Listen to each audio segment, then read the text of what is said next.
Hello everyone, मेरा नाम तिलक है। मैं एक मोटिवेशनल ऑथर हूँ। अमेजन के हिसाब से मैं एक नंबर 1 बेस्ट सेलर हूँ। मेरी 6 बुक ऑलरेडी आ चुकी है। इसके अलावा मेरे नाम दुनिया में सबसे ज़्यादा भाषाओं में, सबसे ज़्यादा टॉपिक्स पे, सबसे ज़्यादा स्पीचेस देने का गिनीज वर्ल्ड रिकॉर्ड है। आज हम लोग विद्या नॉलेज पार्क मेरठ में United Nations public service day celebrate कर रहे हैं। यूनाइटेड नेशंस ने 2030 तक कुछ सस्टेनेबल और डेवलपमेंट गोल डिसाइडेड किए हैं, जिनके ऊपर अगले 10 सालों तक वो लोग काम करेंगे, हम काम करेंगे। उनमें से एक बहुत इंपॉर्टेंट गोल है हेल्थ एंड वेलनेस। हेल्थ भी दो तरह की हो सकती है। एक शारीरिक रूप से, जो हम लोग आमतौर पे हेल्थ जिसको मानते हैं।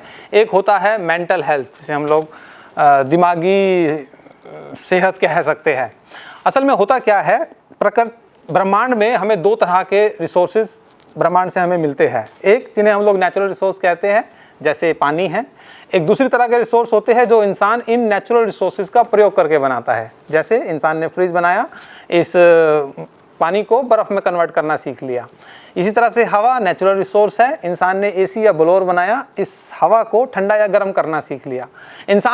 असल में इंसान की सारी कामयाबी इस बात पर निर्भर करती है कि वो इन नेचुरल रिसोर्सेज का प्रयोग कितनी अच्छी तरह से कर पाता है। इसी तरह का एक नेचुरल रिसोर्स है हमारा दिमाग। हमारा फ्यूचर इस बात पर डिपेंड करेगा कि हम इस नेचुरल रिसोर्स का प्रयोग कितनी अच्छी तरह से कर सकते हैं। हम ओसामा बिन लादेन भी बन सकते हैं और हम डॉक्टर अब्दुल कलाम आज़ाद भी। असल में दिमाग का प्रयोग करना एक आग की तरह होता है। अगर आप इसका ढंग से प्रयोग करेंगे तो आप खाना पका सकते हैं। अगर आप आग का ढंग से प्रयोग नहीं कर पाए तो ये आपको पका देगी। अब यहाँ पर 3 प्रश्न उत्पन्न होते हैं। सबसे पहला, क्या दिमाग की संभावनाएं क्या हैं? नंबर 2, क्या दिमाग सच में पावरफुल है? अगर पावरफुल है तो लोग इसकी कदर क्यों नहीं करते? नंबर 3, क्या दिमाग को कंट्रोल करके इससे मनमाफिक रिजल्ट हासिल किए जा सकते हैं? हम लोग अपनी मेंटल हेल्थ को अच्छी बना सकते हैं। पहला सवाल, दिमाग की संभावनाएं क्या हैं? धरती पर आपने जो भी छोटे से छोटा आविष्कार देखा है और जो भी बड़े से बड़ा आविष्कार देखा है, वो सब दिमाग के थ्रू होता है। और निसंदेह दिमाग को हम लोग कंट्रोल कर सकते हैं। साइंटिस्ट ने बहुत अच्छे तरीके बताए हैं। इनमें से सबसे आसान और सबसे प्रभावी तरीका है पावर ऑफ स्पोकन वर्ड्स।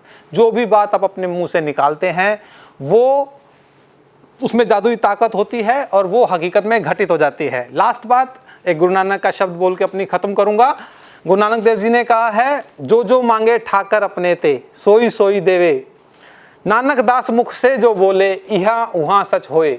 जो भी चीज़ मैं भगवान से मांगता हूँ वो मुझे मिलती है, और जो भी बात मैं अपने मुंह से निकालता हूँ वो आज नहीं तो कल पूरी हो जाती है।